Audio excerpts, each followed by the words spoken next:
Hello class. In this video, we're going to go over multiplication patterns with decimals. We're specifically using base 10 numbers. Remember, base 10 numbers are our place value numbers, where you have a 1 and then zeros afterwards. For example, 1, 10, 100, 1,000, 10,000, 100,000, million, so forth. It also applies to our decimal part of tenths, hundredths, and thousandths, and so forth. So we're going to learn today how to quickly use these patterns in our place value chart to multiply some different types of expressions. And we're going to look at them in a base 10 number, base 10 decimal, as well as in exponential form. So before we begin, let's pause this video, write down our full entire heading, including our first and last name, date, mathematics, and your period number, with the assignment name of multiplication patterns with decimals. Now that we have this, there are two sets of rules that we need to know beforehand. And first rule is how do we multiply by a base 10 number? When we're multiplying by a base 10 number, we would move our decimal to the right. And the second rule is when multiplying by a base 10 decimal, we are moving the decimal to the left. If we can remember these two rules while multiplying by a base 10 number, an exponential form with a base of 10 or a base 10 decimal, we'll be able to quickly solve with very little calculations. So I want you to pause this video right now and write these two rules in our notebooks. So I know that these two rules may seem a bit confusing, but when we put them into practice, you'll see what I mean. It's actually very, very easy. So let's look at first some problems where we were multiplying by a base 10 number in a base 10 number format. So here we have 4 different problems. So when we're looking at this, we see here anything multiplied by 1 is the same. So we know the answer for this one stays the same, and that is 89 hundredths, 0.89, 89 hundredths. My final answer, so I'm blocking it off. That one's pretty simple. But what if we have this, where we have 10 times 89 hundredths? What I would do is rewrite the non-base 10 number. In this case, it's 89 hundredths. And I see that I'm multiplying it by 10. So I count how many zeros does my base 10 number have. In this case, it is 1. Since it's 1, I move to the right because I'm multiplying by a base 10 number, our first rule. So I move this decimal over once.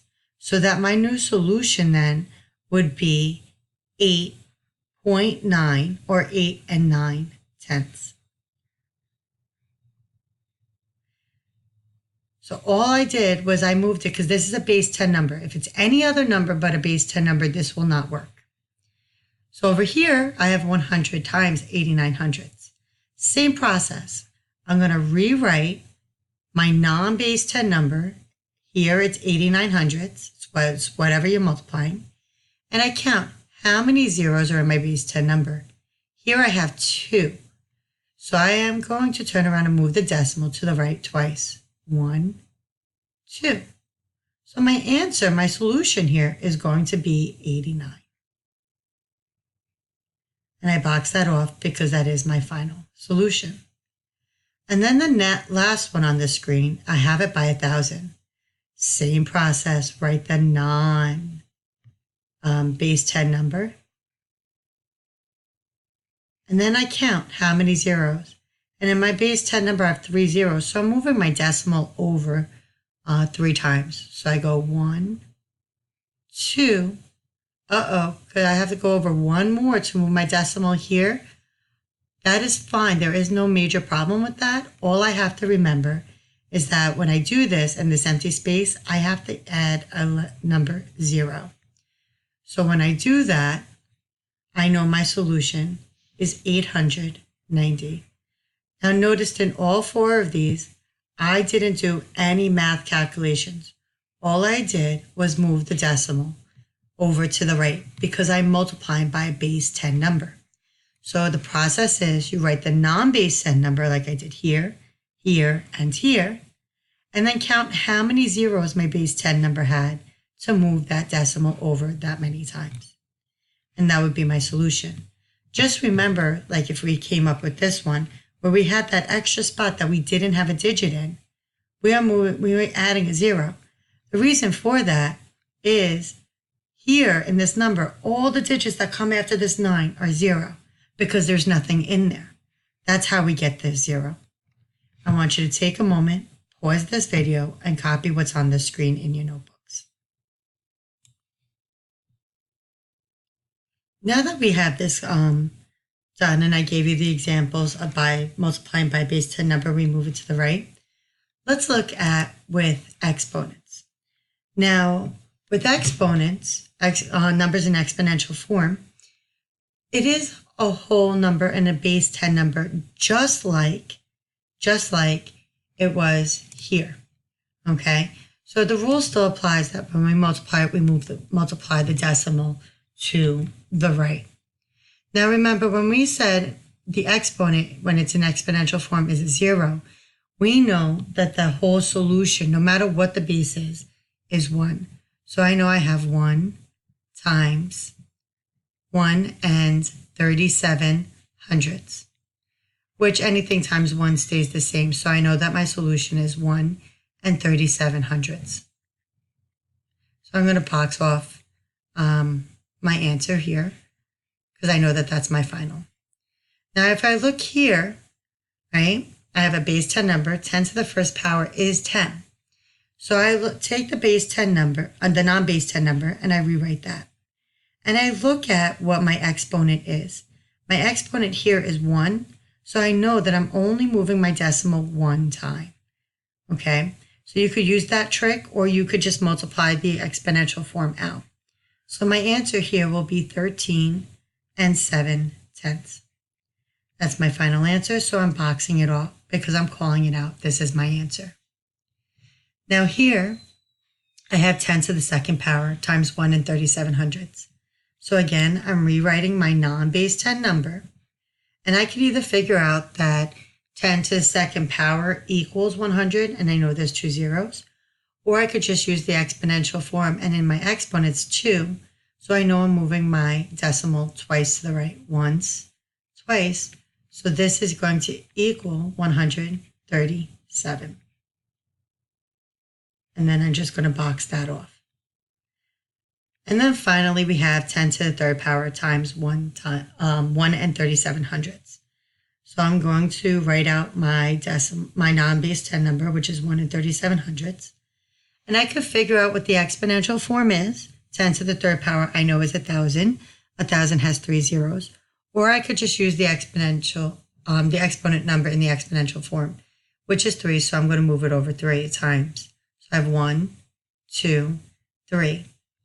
I'm missing a digit. Now remember, all these numbers after the 7 is a 0 because nothing's there. So that's why I just add a 0 into this spot. Okay? And it doesn't change anything with the multiplication. So I know that my answer is 1,370. So in this problem, we could either work out the exponential form to giving us a regular base number, or we can move the decimal of how many times that number in the exponent is.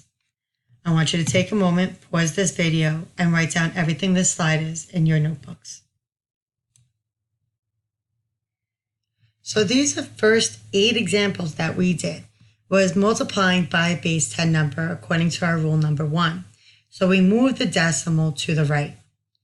Now, if you had a negative exponent form, which we're not working with now, or if we're multiplying by a base 10 decimal, we're going to be moving the decimal to the left. So let's go over some examples of that. So here we have 4 examples, but the process is exactly the same. So here we're multiplying by 1, And anything by our rules of multiplication, anything multiplied by 1 is the same. So we know the answer here is 1,485. And then I'm going to just box that off, right? Because that is my final answer. That's the same no matter what. But now we have a base 10 decimal, right? By our place values. So what I'm going to do is I'm going to rewrite the number 1,485. I'm going to write it without the comma only because I'm moving the decimal. And when I look at this, I go, where is the decimal? I don't see a decimal, so how can I move it? It's very simple. When you don't see a decimal in a number, you know it's to the right of the last digit. So I know that decimal is right here. Since I'm multiplying it by 1, right, I have 1 0 here. So I'm just going to move it over once. So my answer is now going to change to 148 and 5/10, or 148.5.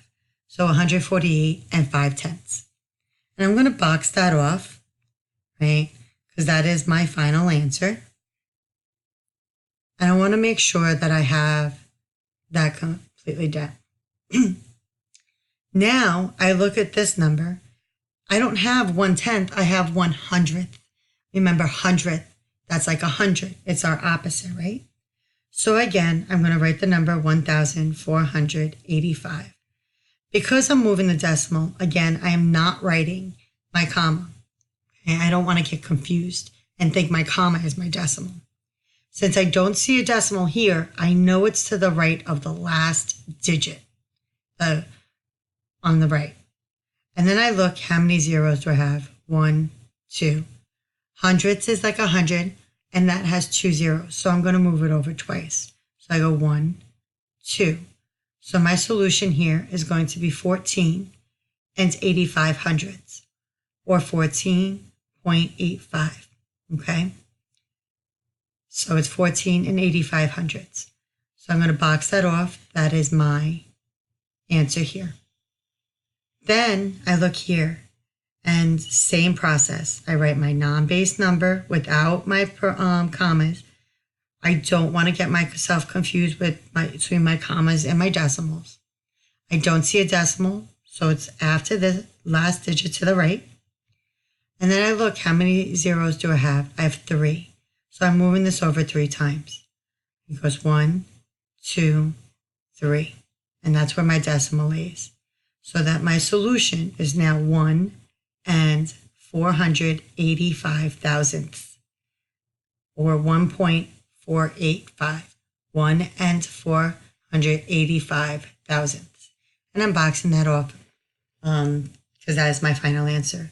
So remember, if I'm multiplying by a base 10 number, I go to the right.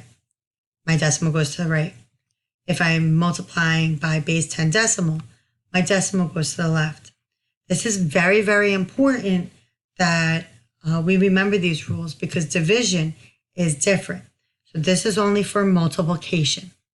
I want you to pause this video now and write down what is on your screens. I also want to point out before we go to the homework slide, if we had to move over 2 more here and we didn't have a number, we would put a 0, because when we have our number here, whether it's in decimal form or not, any numbers to the far left in the whole numbers or any numbers in the far right of the decimals are always 0 because there's nothing in those places. So now here's our homework. I want you to write the word homework and underneath it write the instructions and then solve these 3 in your notebooks. You may watch these videos again as many times as you need to if you are struggling with the homework. Remember, you must show all work.